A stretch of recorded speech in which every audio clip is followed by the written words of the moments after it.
গত ক্লাসে আমরা যে বিষয় নিয়ে কথা বলেছিলাম সিম্পল প্রেজেন্ট টেন্স, ঠিক আছে। সিম্পল প্রেজেন্ট টেন্স যে আছে এটা নিয়ে প্রশ্নবোধক বাক্য তৈরি করা শিখেছিলাম, কিভাবে প্রশ্ন করতে হয়। এবং এর আগের ক্লাসগুলোতে আমরা কিন্তু কিভাবে অ্যাসার্টিভ সেন্টেন্স মেক করতে হয়, নর্মাল যে সেন্টেন্সগুলো আছে বা বাক্যগুলো আছে কিভাবে তৈরি করতে হয় আমরা সেগুলো শিখেছিলাম। তো আজকে আমরা একটু প্র্যাকটিস করি, সবাই একটু আমরা একসাথে প্র্যাকটিস করলে আমাদের চর্চাও হয়ে গেল এবং আমরা বুঝতেও পারলাম। ফার্স্ট যে সেন্টেন্স আছে এটা হচ্ছে সবগুলো, এখানে যা আমি লিখেছি, যতগুলো সেন্টেন্স লিখেছি, বাক্য লিখেছি, সবগুলো হচ্ছে আমাদের সিম্পল প্রেজেন্ট টেন্সের। এই যে ফর্মুলা আছে যে সাবজেক্টের পর V1 ব্যবহার করা, ওই ফর্মুলা দিয়েই কিন্তু আমরা প্রত্যেকটা এই বাক্য, এই যে সেন্টেন্সেসগুলো আছে প্রত্যেকটা সেন্টেন্স আমরা ট্রান্সলেট করব ইন ইংলিশ। কোন ফর্মুলা দিয়ে? আমরা সিম্পল প্রেজেন্ট টেন্সের ফর্মুলা দিয়ে। তো আমরা শুরু করি। এখানে আমি গল্প করি, ঠিক আছে। এখানে কিন্তু কোনো ধরনের পাস্ট বোঝাচ্ছে না, কোনো ধরনের ফিউচার ভবিষ্যৎ বোঝাচ্ছে না, অতীত বোঝাচ্ছে না, সব হচ্ছে হ্যাবিচুয়াল ফ্যাক্ট, তোমার প্রতিদিন ডেইলি অ্যাক্টিভিটিস, ঠিক আছে। প্রতিদিন আমরা যে সকল কাজ করি, আমাদের অভ্যাসমূলক যতগুলো কাজ আছে সবগুলো হচ্ছে আমি এখানে লিখেছি। এবং এর মধ্যে থেকে আমাদের কিন্তু কমন পড়বে, আমরা ডেইলি কথা বলার সময় বা ডেইলি অ্যাক্টিভিটির সাথে আমাদের অনেকগুলো রিলেটেড এই সেন্টেন্সগুলো। সো ফার্স্টে হচ্ছে আমি গল্প করি, আমরা প্রতিদিন গল্প করি অনেকেই। তো আমি যদি বলতে চাই যে আমি গল্প করি, তাহলে আমরা এটা কিভাবে বলবো? এখানে আই গল্প করার ইংরেজি হচ্ছে কি, আমরা জানি যে গসিপ। কি? গসিপ।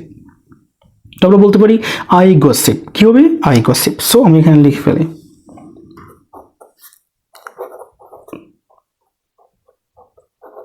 ওকে, আমি লিখলাম কি আই গসিপ। ওকে, আমি গল্প করি।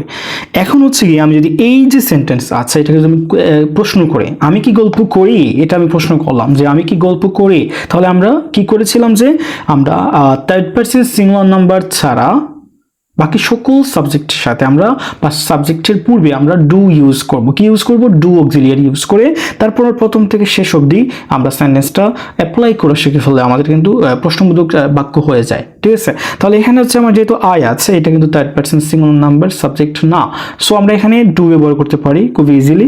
সো এখানে কি হবে? Do I gossip. এখানে কি হবে? Do I gossip. আমরা যদি এটাকে প্রশ্ন করি যে নর্মাল হচ্ছে আমি আই গসিপ, আমি গল্প করি, আর এটা যদি প্রশ্ন করি তাহলে আমি কি গল্প করি, তাহলে এটা কি হবে? Do I gossip.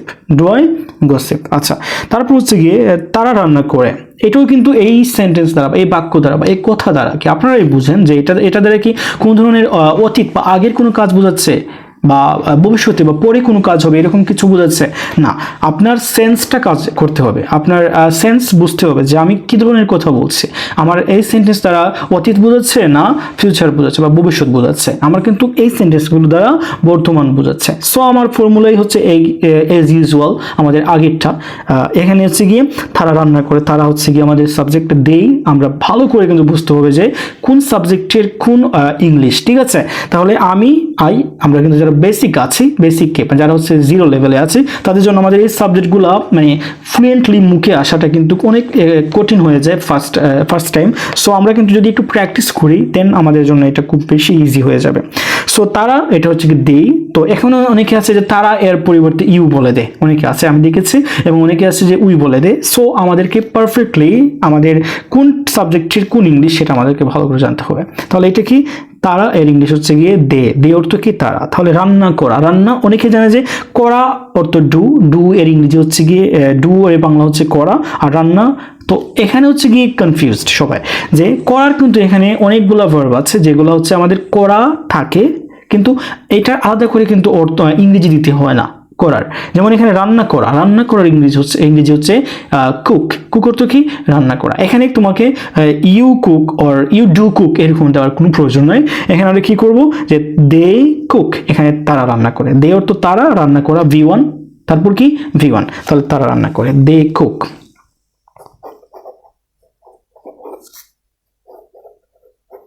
Okay, they cook দিয়ে দিলাম, তারা রান্না করে। আমি যদি এটাকে প্রশ্ন করি যে তারা কি রান্না করে, তাহলে আমরা এটা কিভাবে বলবো? যে আমি বলতে চাচ্ছিলাম তারা কি রান্না করে, তারা কি রান্না করে, তাহলে আমরা এই কোয়েশ্চেনটা কিভাবে করব? সেম আগের মতোই। এখানে যেহেতু আমার সাবজেক্টটা হচ্ছে থার্ড পারসন প্লুরাল নাম্বার, এক কথায় হচ্ছে আমার হি শিট নাউনের মধ্যে পড়ছে না, দ্যাটস ওয়াই আমরা এখানে ডু দিয়ে প্রশ্নটা করব। তাহলে কি ফার্স্টে ডু নিয়ে আসো, হয়ে গেল। তাহলে do they cook, that's it. তারা কি রান্না করে, ডু দে কুক, হয়ে গেল।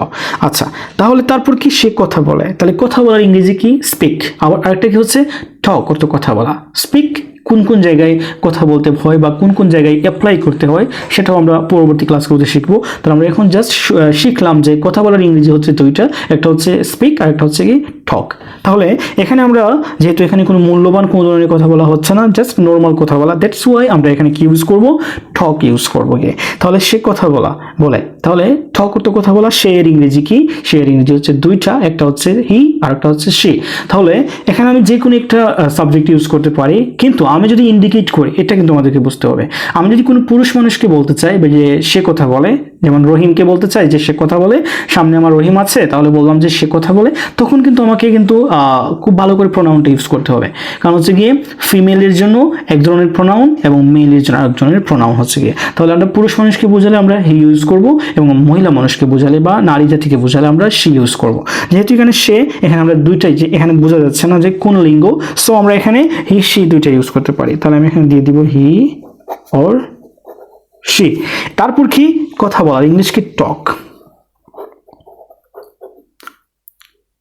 ওকে, এখন দেখো এখানে কিন্তু আমাদেরকে একটা ভালো বিষয় মাথায় রাখতে হবে যে সে কথা বলে হি টক অর শি টক।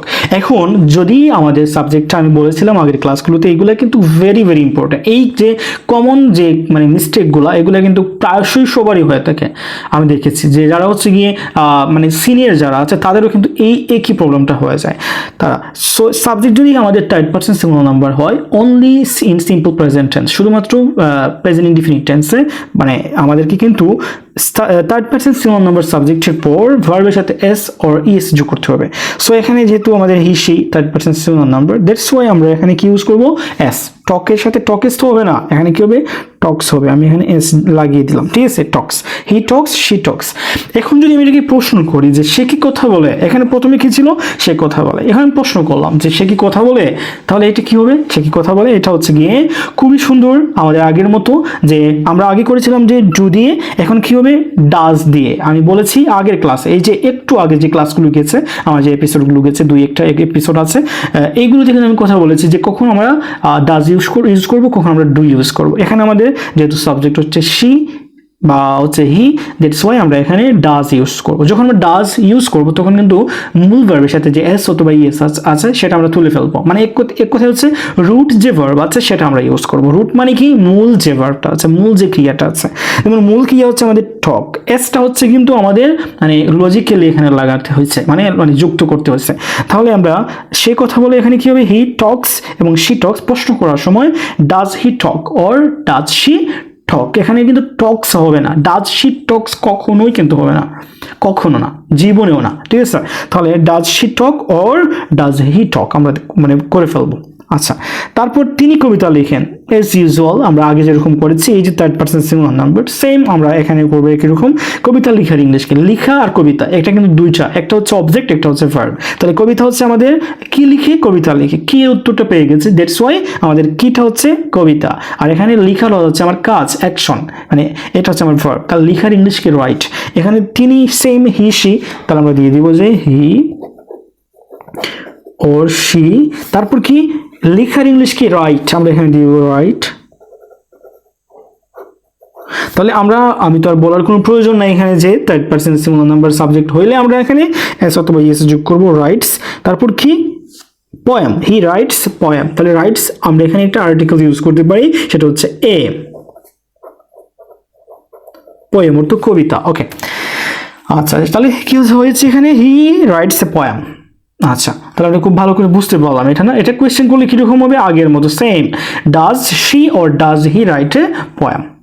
আচ্ছা, তারপর কি, রহিম মাঠে কাজ করে, সেই আগের মতো, এখানে জাস্ট আগে ছিল প্রোনাউন হি শি, এখন হচ্ছে গিয়ে নাউন আসছে, স্ট্রেট নাউন চলে আসছে। তাহলে নাউন মানে কি, রহিম, রহিম এখানে কিন্তু একটা নাম বোঝাচ্ছে, দ্যাটস ওয়াই আমাদের সেই আগের মতো ভার্বের সাথে এস বাই এস যোগ করবো, তারপর আমরা ডাজ দিয়ে কোয়েশ্চেনটা করবো। যেমন হচ্ছে গিয়ে রহিম মাঠে কাজ করে, আমরা এটা আগে করি যে রহিম কাজ করে কোথায়, মাঠে। তাহলে রহিম হবে আমার ফার্স্টে, রহিম। হ্যাঁ, এখানে কাজ করার ইংলিশ কি, ওয়ার্কস, ওয়ার্কস কোথায়, ইন দ্য ফিল্ড।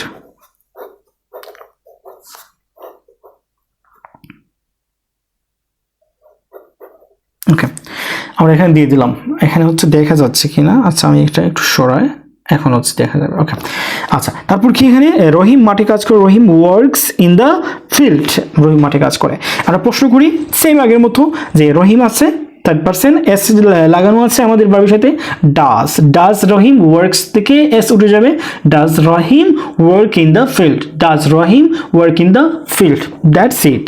ওকে, এখানে রিমা আছে এবং সীমা আছে, দুজন নাম, এই দুইটা নাম আছে না, রিমা একটা, সীমা একটা। মানে নাউন যখন একাধিক হয়ে যাবে তখন কিন্তু আমাদেরকে আগের মতো এই যে এইগুলা আমি, তারা, এগুলা যেরকম করেছি ডু দিয়ে সেম একই রকম করব, কোনো ভার্বের সাথে এস বা ইএস যোগ করার কোনো ধরনের প্রয়োজন নেই। তো আমরা এখানে রিমা এবং সীমা দিয়ে দিলাম, তাহলে রিমা এবং সীমা, তাহলে রিমা এন্ড সীমা কাটা মাছ, মাছ কি কাটে, মাছ কাটে, মাছটা হচ্ছে অবজেক্ট, কাটাটা হচ্ছে ভার্ব, তাহলে কাটার ইংলিশ কি কাট, তাহলে আমরা দিব যে রিমা এন্ড সীমা, তাহলে আমরা এখানে দিয়ে দিব রিমা এন্ড সীমা, আর এখানে কাট আছে না, কাট দিয়ে দিব, কোনো ধরনের এস অথবা ইএস যোগ করার প্রয়োজন নাই। আর কি, Rima and Sima cut fish, fish দিয়ে দিব আমি এখানে, হ্যাঁ ফিশটা আমি এখানে লিখেছি, আমি এখানে এই যে উপরে দিয়ে দিই, এখানে দিয়ে দিব ফিশ। ওকে, ফিশ, ঠিক আছে, আই থিঙ্ক সবাই বুঝতে পেরেছো। আচ্ছা, এখন যদি আমি একটু প্রশ্ন করি, এখানে ডাজ হবে, কখনো না, কারণ হচ্ছে গিয়ে সাবজেক্ট হচ্ছে গিয়ে আমাদের থার্ড পারসন সিঙ্গুলার নাম্বার নয়, প্লুরাল নাম্বার, একাধিক। সো ডু দিয়ে প্রশ্ন করব, do Rima and Sima cut fish, that's it. Rima এবং সীমা কি মাছ কাটে, প্রশ্ন। আচ্ছা, আমরা পুকুরে সাঁতার কাটি, তাহলে আমরা সাবজেক্ট কি করি, কাজটা কি, সাঁতার কাটা, সাঁতার কাটার ইংলিশ হচ্ছে গিয়ে সুইম, আর হচ্ছে গিয়ে পুকুরে, আমরা এটা হচ্ছে কোথায়, এটা উত্তরটা দিয়ে দিব। তাহলে আমরা দিয়ে দিব উই, এটাও কিন্তু আমাদের থার্ড পারসন সিঙ্গুলার নাম্বারের ভিতরে পড়ছে না, এটা হচ্ছে আমাদের সেম আগের মতো, এই যে এটা যেভাবে করেছি, এটা যেভাবে করেছি সেম একইভাবে করব। তাহলে আমরা হচ্ছে উই দিয়ে দিলাম, সাঁতার কাটার ইংলিশ কি, সুইম, উই সুইম। ওকে, সাঁতার কাটি, আমরা সাঁতার কাটি কোথায়, ইন দ্য পন্ড,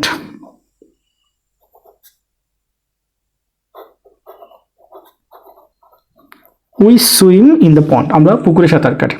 ওকে, তাহলে প্রশ্ন কিরকম হবে, do we swim in the pond, আমরা কি পুকুরে সাঁতার কাটি, দ্যাটস ইট। ওকে, আমার বোন ঘর পরিষ্কার করে। আচ্ছা, ওকে, তাহলে আমার বোন, এখানে কিন্তু পজিটিভ আসবে, প্লাস হচ্ছে গিয়ে নাউন আসবে গিয়ে, তাহলে আমার মাই বোন, সিস্টার, মাই সিস্টার, তাহলে আমি এখানে লিখি মাই সিস্টার, এখানে হচ্ছে আমার সাবজেক্ট, আমার বোন। তারপর কি বলছে আমাকে, ভার্বটা কি, পরিষ্কার করা, কি পরিষ্কার করে, ঘর, ঘরটা হচ্ছে আমার অবজেক্ট, পরিষ্কার করা হচ্ছে ভার্ব, তাহলে মানে পরিষ্কার করা ইংলিশ কি, ঘর পরিষ্কার করা, তাহলে ক্লিন কি হবে, ক্লিন। ওকে, তো আমরা এখানে দিব মাই সিস্টার ক্লিন, তাহলে ক্লিন এর পরে আমরা কি দিব, এস দিব, ক্লিনস, কি হবে, ক্লিনস, কারণ হচ্ছে গিয়ে আমার বোনটা একটা বোন, বোন যদি অনেকগুলো হইতো, যেমন আমার বোনগুলো, তাহলে কি এখানে কি হয়েছে, আমার বোনেরা, তাহলে এখানে একটা বোন বুঝাইছে যে আমি, আমার বোন, মাই সিস্টার ক্লিনস, এখানে আমরা ভার্বের সাথে এস বাই এস দিব, কারণ হচ্ছে গিয়ে থার্ড পারসন সিঙ্গুলার নাম্বার, একটা বুঝাইছে। এখন হচ্ছে গিয়ে কি করে, মাই সিস্টার ক্লিনস কি করে, ঘর, তাহলে হবে my sister cleans room, cleans room, cleans room. Okay, my sister cleans room, আমার বোন ঘর পরিষ্কার করে। Okay, very good. তারপর কি সূর্য পূর্ব দিকে উঠে বা উদিত হয়, whatever you can say, তাহলে এখানে সূর্যটা হচ্ছে কি আমাদের নির্দিষ্ট, মানে সূর্যকে কখনো চেঞ্জ করা যাবে, সূর্যর নামটাও চেঞ্জ করা যাবে না। আচ্ছা, ওকে, তাহলে আমরা এখানে সূর্যটাকে কখনো চেঞ্জ করি, নির্দিষ্ট যতগুলো জিনিস আছে পৃথিবীতে, চিরন্তন সত্য যেগুলো আছে সেগুলো কিন্তু কখনো কি হয় না, কখনো চেঞ্জ হয় না, এগুলোর আগে আমরা দা বসাবো বা দি বসাবো, ঠিক আছে। তাহলে দ্য সান, এখানে কি হবে, দ্য সানটা হচ্ছে আমার সাবজেক্ট, দ্য সান। ওকে, আচ্ছা, তারপর কি, ওঠার ইংলিশ কি, ওঠার ইংলিশ রাইজ, রাইজ অর্থ কি, ওঠা, তাহলে রাইজ দিয়ে দিব, এখানে রাইজ দিয়ে দিলাম। আর যেহেতু সূর্য একটা, সেহেতু কি হবে, এস লাগবে, রাইজেস, কি হবে, রাইজেস, কোথায়, কোন দিকে, উঠে, পূর্ব দিকে, তাহলে ইন দ্য কি হবে, east, the sun rises in the east. Okay, তো আমরা দিয়ে দিব the sun rises in the east, same আগের মতো, এখানে জায়গা হচ্ছে না, east, the sun rises in the east, সূর্য পূর্ব দিকে উদিত হয় বা উঠে। আচ্ছা, তারপর হচ্ছে কি আমরা যদি কোয়েশ্চেন করি তাহলে কোয়েশ্চেনটা কিরকম হচ্ছে, কোয়েশ্চেনটা আমি আগেরটা মনে হয় কোয়েশ্চেন বলি নাই, যেমন হচ্ছে does my sister clean room, এরকম হবে। কারণ হচ্ছে এখানে কি এস আছে, এসটা উঠে যাবে, ডাজ দিয়ে দিলে does my sister clean room.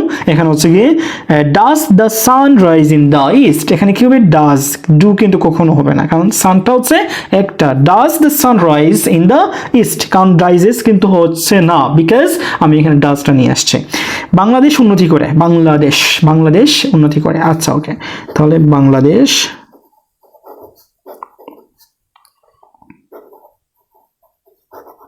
Bangladesh subject দিয়ে দিলাম।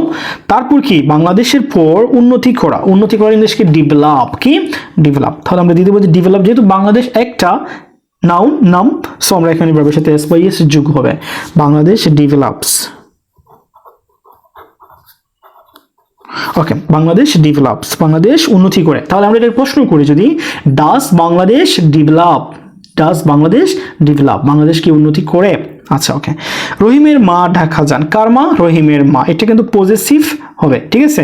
পজেসিভ মানে কি এরকম যে যখন রহিমের মা, করিমের মা, সিয়ামের মা, তারপর হচ্ছে আমার বাবার বাবা, এরকম টাইপের যদি আসে তাহলে আমরা কি করব, কিভাবে ওইটাকে আমরা মানে সাবজেক্টটা তৈরি করতে পারি। যেমন দেখো রহিম আছে না, যার মা, যার, তার সাথে আমরা অ্যাপোস্ট্রফি এস যোগ করব।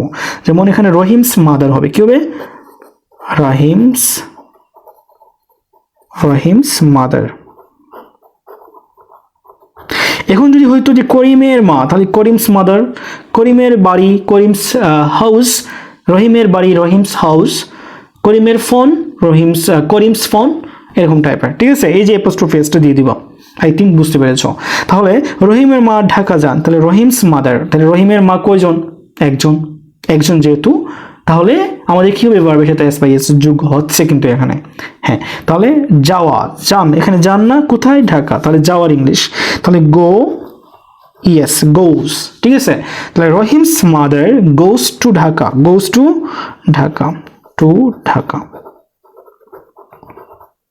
আমি এদেরকে কোয়েশ্চেন করি, ইন্টারোগেটিভ সেন্টেন্স করি যে রহিমের মা কি ঢাকা যান, এরকম করি, তাহলে কিরকম হচ্ছে, যেহেতু আমার এস লেগেছে এখানে এবং একজন বোঝাচ্ছে মা, তাহলে does Rahim's mother go to Dhaka, does Rahim's mother go to Dhaka, does Karim's mother go to Dhaka, করিমের মা কি ঢাকা যান।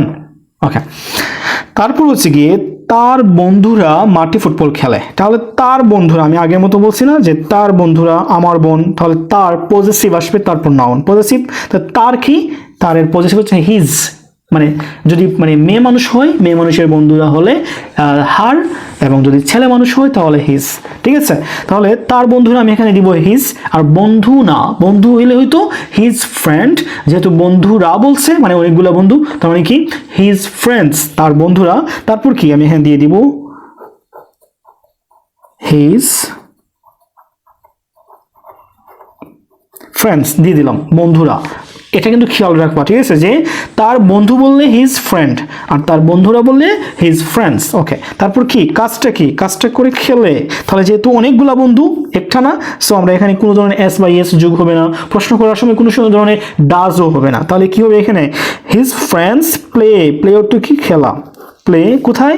মাঠে, প্লে ফুটবল, কি খেলে? ফুটবল খেলে, প্লে ফুটবল কোথায়? In the field.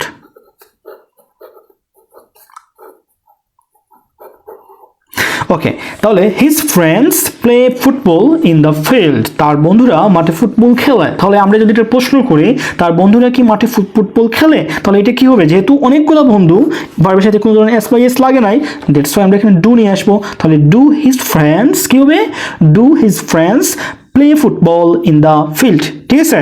Do his friends play football in the field, তার বন্ধুরা কি মাঠে ফুটবল খেলে। আশা করি সবাই বুঝতে পেরেছো কিভাবে আমরা সিম্পল প্রেজেন্ট টেন্স নিয়ে ইন্টারোগেটিভ সেন্টেন্স মেক করব এবং নর্মাল অ্যাসার্টিভ সেন্টেন্স মেক করব। তাহলে see you next video, good bye, আল্লাহ হাফেজ।